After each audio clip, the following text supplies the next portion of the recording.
You're watching Mirror 7 News. Stay informed, stay ahead for more news. For a while, it felt normal to have free COVID-19 tests show up right at your doorstep. The federal government's mail-order program allowed households to order up to 4 test kits at no charge, and delivery was included. But that program has now ended, and the website where people used to order those kits no longer works. So, the big question is, can you still get free COVID-19 tests in 2025?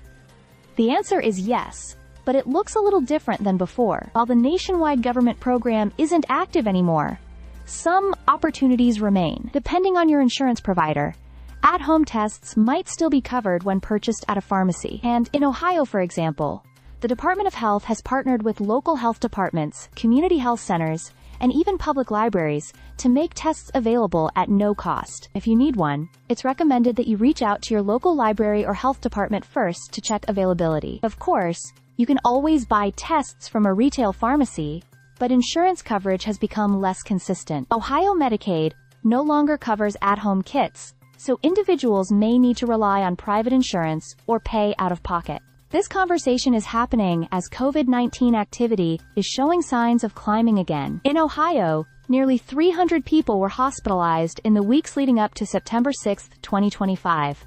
That's an increase from the prior reporting period. Overall, the state has recorded more than 3.4 million cases and over 40,000 deaths since the beginning of the pandemic. On a national level, the Centers for Disease Control and Prevention reports that COVID-19 is no longer among the top 10 leading causes of death, with rates in 2024 dropping to levels similar to what was seen before the pandemic began. Still, local surges remind us the virus has not disappeared. Another piece of the picture is symptoms.